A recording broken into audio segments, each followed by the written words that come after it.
I want to spend the majority of today's show talking week 3 in the National Football League because I think there's some very interesting games on the docket. And as you know, we went 10-6 in the money line in week 2. That puts us at 19-13 in the first 32 games of the NFL season, picking straight up money line games. We also went 4 for 5 in best bets. The Chargers -3 against Tennessee cost us a perfect week, but we are now 6 for 10. That's 60% in best bets, meaning if we hit 3 out of 5 every week from here on out, which is our goal, obviously, to have a winning week every week, to be at least 60% in best bets as we head for the entire season. We know there's going to be better weeks than others. This week has some interesting matchups. So without further ado, let's go ahead. Let's break it down. Kicking things off, this is going to be my first best bet of the week, actually. It's the Thursday night game. Giants probably not going to have Saquon Barkley. They did not look good against Arizona in the first half, and then Arizona kind of gave up, let them get back into the game in the second half, in my opinion. They obviously did not look good against Dallas in week 1. Now they go against San Francisco, who's been an absolute machine to start the year. I think Purdy plays well. I think this is a young Giants team that is completely over their skis. I think they get overwhelmed here. Now, the line is huge. But at -10 here, I'm gonna go in and take San Francisco. I think they win by at least 10 points. We may get a push here. I may get unlucky, but at the end of the day, I think San Francisco goes in. I think they demolish the Giants on a short week. They don't give the Giants a lot to work with, and this is not a very competitive game. Next game here, Titans at the Browns. And the Browns are favored by 3. And I really should take the Browns here. I think the Browns should cover against Tennessee. But Tennessee is one of those sneaky teams. Listen, last week I picked the Chargers to cover. I've been talking about it all week. I had it going into the fourth quarter, and the Brandon Staley and crew just completely choked the game. Now Ryan Dano, who can't move, who is a dinosaur, is going up against a ferocious Browns pass rush, who should be able to put a lot of pressure, stop the run on Derrick Henry, force Ryan Dano to throw to Hopkins and Burks and the wide receivers that he does have. The Browns obviously going to be without Nick Chubb. It sounds like at the time of this recording on Wednesday, they're going to go on and get Kareem Hunt to work with Jerome Ford. But as I said on Tuesday's podcast, the injury to Nick Chubb should not affect the offense. If you're so worried about a running back, that means your football team is not great. That means your quarterback is not great. Now the expectations and the pressure are going to be more and more on Deshaun Watson, who has not looked great the first 2 weeks, but I'm expecting the Browns to bounce back. Again, they should cover this spread. They should win by more than 3, but I don't trust them, so I'm going to stay away from that game on the best bet side. If they lose to Tennessee, they are without a question a better football team than Tennessee. There is going to be panic in Cleveland. Next game here, an interesting line. Baltimore favored by 7.5 against the Indianapolis Colts. This line to me smells like that they don't think Anthony Richardson is going to play. This is a sneaky game, regardless if Gardner Minshew or Anthony Richardson plays, in my opinion, because Indianapolis, they played Jacksonville tough in week 1. They pretty much demolished Houston in week 2. They are better, I think, than people think. Gardner Minshew has played well since he's come into the game. Though Baltimore has certainly played well, as they always do to start the year. You think Baltimore is going to be able to run the football? They're going to get up on Indy early. The question here is, can Indy keep it close? Can either Minshew or Richardson, which I think could actually be more than likely with Richardson, can they keep it close? Can they run enough? Can they produce enough points to stay within striking distance against Baltimore? It's possible. I like what the Colts are doing. Again, DeForest Buckner up front, Shaq Leonard at linebacker, Kenny Moore slot corner. They have some of those pieces on defense. They've been able to run the football. There's a chance here they ball control, they stay within possessions. There's also a chance it's a huge blowout and Baltimore just rolls out of their pivotal week 4 matchup when they go into Cleveland. I'm going to pick Baltimore to win the game, but I'm staying away from the bet. Next game here, Houston at Jacksonville. Jacksonville was embarrassed last week by Kansas City, the way that their offense played. Now, D'Amico Ryans and the Texans, they have not looked good the first 2 weeks. They went to Baltimore, then they lost to the Colts at home. They're going to want to play well against Jacksonville, but Jacksonville is also going to want to play well. They're going to want to put their foot down. They're going to want to put away Houston early. The line here is 8.5. And my optimism for the Houston Texans and that franchise to begin the year has completely gone out the window already at this point. I don't think D'Amico Ryans is the right head coach. I don't think CJ Stroud is going to work. I think he needs an offensive coach. I think Houston needs a new quarterback. And with the talent coming out in this year's draft, I don't know if Houston's going to stay with CJ Stroud for another year. I think Jacksonville wins, but I'm going to stay away from the bet. This next one, this is my upset of the week. I got the Commanders at home. They are 6.5-point dogs to Josh Allen and the Bills. I think Washington at 2-0 has an opportunity here to host Buffalo and knock them off. We all know the Bills and Josh Allen struggle with a ferocious pass rush. That's not what the Las Vegas Raiders had last week. Buffalo was able to run the ball with Josh Allen and James Cook, but with that Deron Payne, Jonathan Allen, Chase Young, defensive front, Montez Sweat out there from Washington. I think they're going to be able to get after the quarterback. I think that they make life difficult for Josh Allen. I think everybody expects Buffalo's going to go in there. They're going to run the football. They're back on track against Vegas. Buffalo is a very wishy-washy team. Now, so is Washington. They did not look great against Arizona week one. They survived.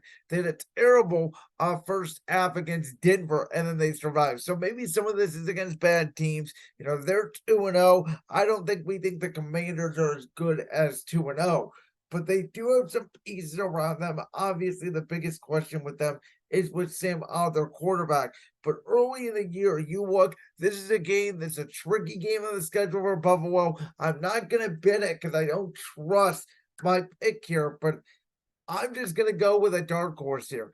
I'm taking the Commanders to upset Buffalo. Next game, you want to talk about best bets? This is my best bet of the entire NFL season. New England on the road, favored by 2.5. They will cover the 2.5. They will beat the New York Jets. They will make Zach Wilson seagulls. There is not a lot to explain here. New England's defense is going to do their thing. Now, the Jets' defense may do their thing. They make Mac Jones struggle. This may be more of a low-scoring game than I expect. This may be like a 17-6, a 14-9 type ball game. Nonetheless, I think New England does cover the spread, and I don't see how the Jets move the ball on New England. Interesting game here, right? Denver 0-2. Miami 2-0. Denver's first road game. Miami's first home game. Miami's high-flying offense against Denver. They do have a good corner, Patrick Surtain. Denver has played well in the first half, then they have absolutely melted down in the second half. Vic Fangio, by the way, former head coach of the Broncos, now playing his former team.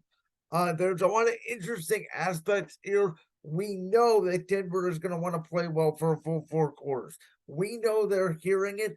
I just do not think offensively. And again, Jerry Jeudy's still banged up. They don't have Tim Patrick. They don't have KJ Hamler. Javonte Williams has not gotten off to a good start.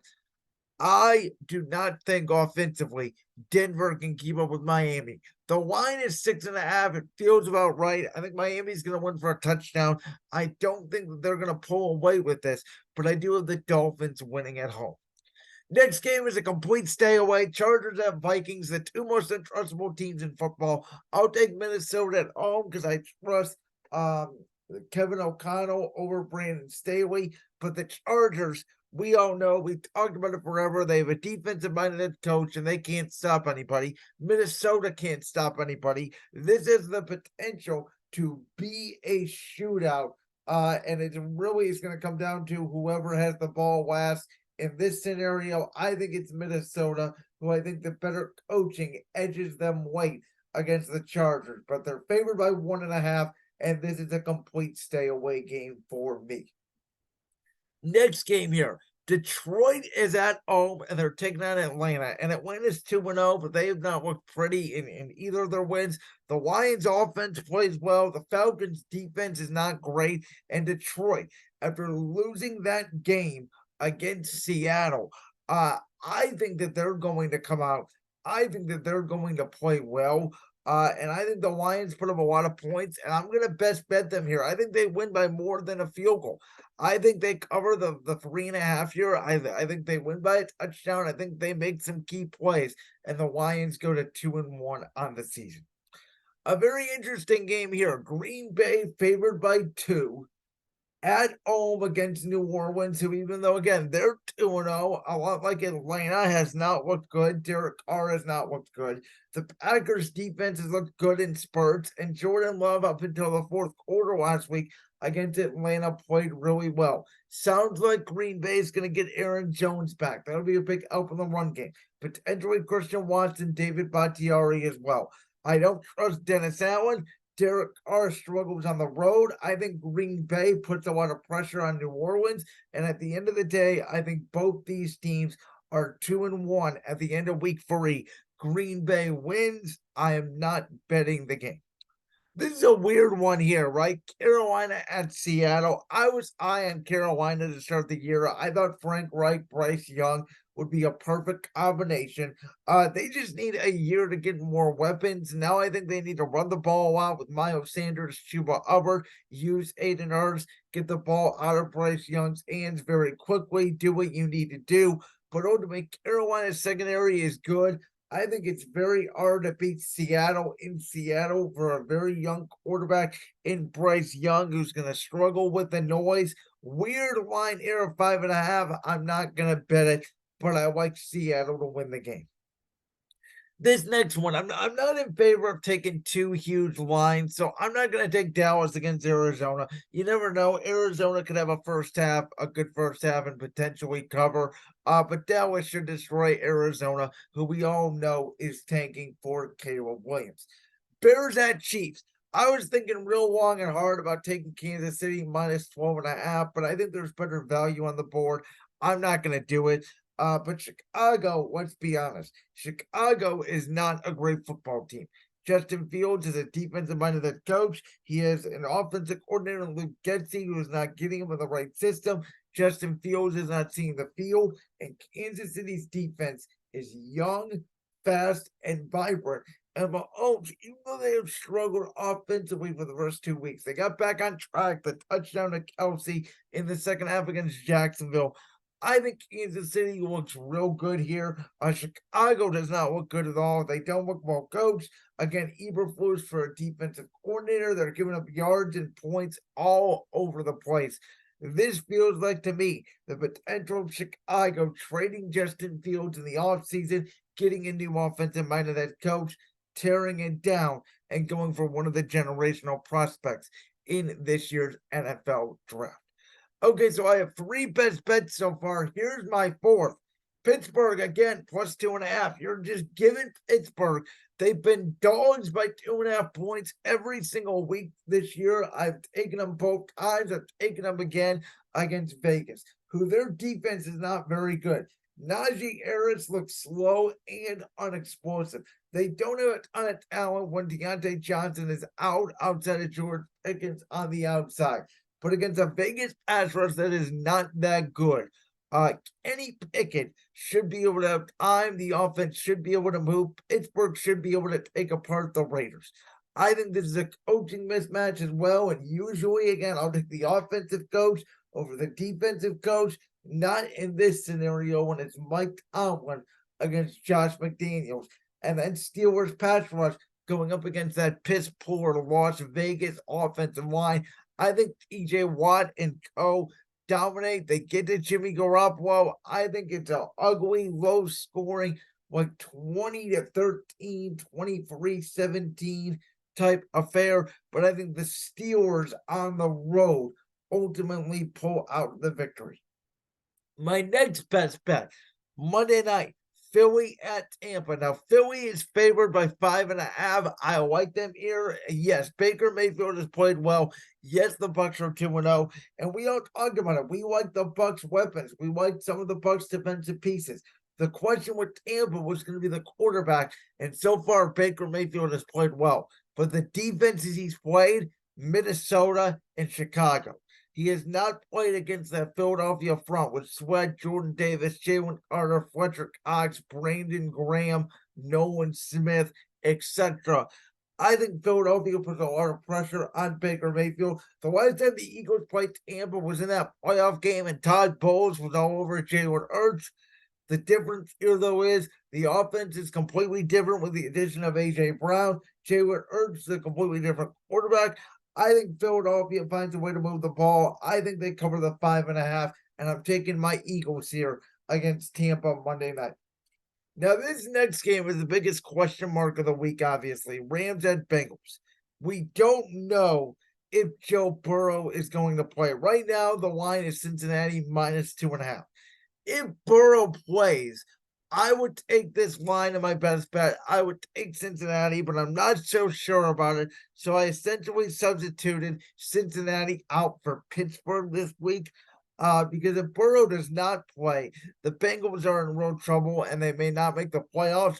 If Burrow does play, I think they bounce back. The Rams' offense has played well, but I don't think they're as good as we think. They played good against divisional opponents. I think Cincinnati's offensive line is much improved than what they were 2 years ago in the Super Bowl.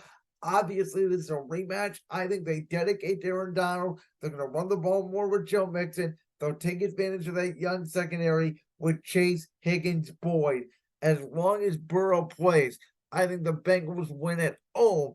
And ultimately, I think this is a bounce back week for home teams. The only road teams I have winning this week are New England, Dallas, Pittsburgh, Philly.